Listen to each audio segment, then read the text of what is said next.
Depuis près de 2 ans, le quartier Niala est devenu un foyer de balles perdues.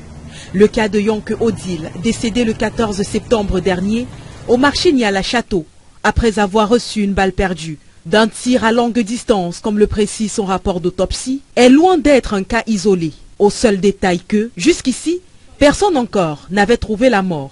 Avant l'infortuné, il y a eu plusieurs signalements des habitants de Niala et environnants. Ils se plaignaient de recevoir dans leur domicile des balles perdues à origine inconnue. Il y a plus de 2 ans, nous avons eu certainement des balles un peu partout dans le quartier. Que les familles m'amenaient à la chefferie pour me dire que voilà les balles qui ont percé les toitures, qui ont percé des plafonds, qui sont tombés au salon, dans les chambres et tout. Dans son rôle de chef de quartier, il s'est rapproché des autorités. À cette époque, j'avais saisi le sous-préfet sortant, M.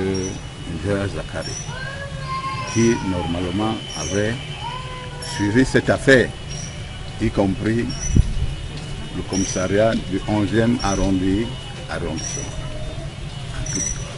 En tout état de cause, nous n'avons pas eu la suite de cette enquête. Au cours de nos investigations, nous sommes tombés sur une autre victime, Madame Bissik Albertine, qui le 16 juin 2015 a reçu une balle perdue alors qu'elle revenait du marché. J'étais derrière la moto école, arrivé à l'entrée jeunesse. J'étais assis derrière la moto. J'ai seulement compris comment quelque chose m'avait frappé à la main. Après, je vois comment le sang sort. J'ai dit, hey, voilà ma main. Regarde. Donc j'étais cassé. On arrive là, le baba, on appelle le docteur. Le docteur dit que c'est comme s'il y a un corps étranger dans ma main. On m'envoie donc pour aller faire la radio. La radio montrera une balle logée dans son coude, de calibre 7, nous dira-t-elle. En dehors de ces dames, on parle également d'une jeune fille et d'un conducteur de moto qui aurait été atteint par des balles perdues. Balles qui, pour la plupart, ont été récupérées par les autorités. Le commissaire était passé. Il a ramassé tous les balles qui tombaient à Niala. Tous les balles qui étaient passées à Niala, il a ramassé tous ces balles-là. Ils sont partis avec, il était avec une femme. Ils sont partis avec. Il nous a fait comprendre qu'ils vont nous appeler. Jusqu'à nos jours, ils ne nous ont jamais appelés.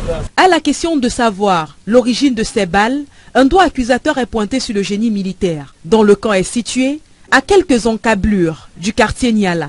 Pour les riverains, des mesures strictes doivent être prises afin de les tenir à l'écart de ce genre d'événements malheureux. Étant donné que le camp génie est déjà au centre-ville, ce n'est pas comme des années passées, c'est déjà au centre-ville.